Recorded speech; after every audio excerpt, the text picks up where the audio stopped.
Matrix multiplication is on top for the application point of view. This concept is used in all fields of engineering and information technology. In addition, we add two matrices if their orders are same, means number of rows and number of columns should be equal. But this condition isn't compulsory in matrix multiplication. We also simply add corresponding entries in addition of matrices. Or you can say that we add components of two vectors to get a new vector. But it also can't be done in matrix multiplication. We can multiply two matrices if the number of columns in first matrix is equal to the number of rows in second matrix. But why? Why matrix multiplication is defined in this way? Actually, the reason is to make matrix represent linear transformation in natural way. Performing multiplication must correspond to something familiar on the level of linear transformation. And that is exactly why multiplication rule is defined in this way. Matrix multiplication is really a composition of function, in particular composition of linear transformation.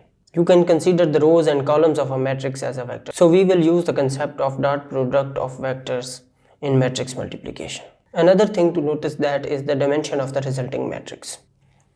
So let's say if we multiply 2 by 3 matrix with 3 by 4 matrix, you can see that the number of columns in first matrix is equal to the number of rows in second matrix. So first matrix consists of 3 columns and second matrix consists of 3 rows. So we can easily multiply these two matrices. So the dimension of the resulting matrix will be the number of rows in first matrix by the number of columns in second matrix. So the dimension will be 2 by 4. Before matrix multiplication, let's take a look at scalar multiplication and dot product of two vectors. The term scalar means the product of real numbers and a matrix, where each entry in the matrix is multiplied by the given scalar. For example, we have 2 by 2 matrix B. To find 2B, simply multiply each entry by 2. So the resulting matrix will be 2 by 2, 4,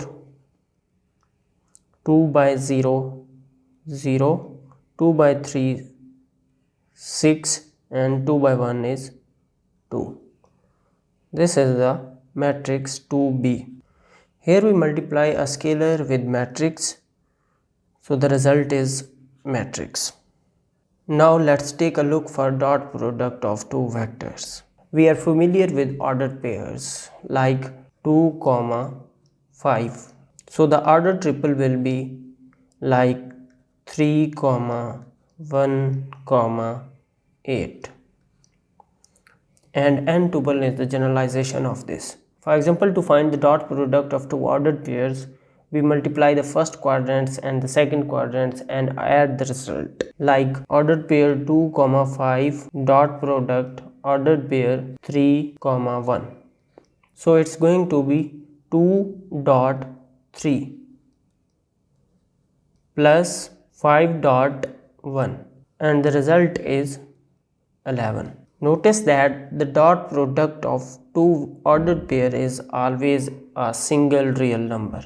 Ordered n tuple are often indicated by a variable with an arrow on the top. For example, A with a vector on the top is equal to 3, 1, 8 and B with vector on the top is equal to 4, 2, 3.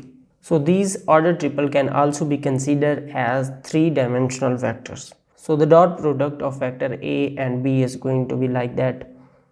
A dot B is equal to 3, 1, 8 dot 4, 2, 3. So we are going to multiply corresponding entries and add them.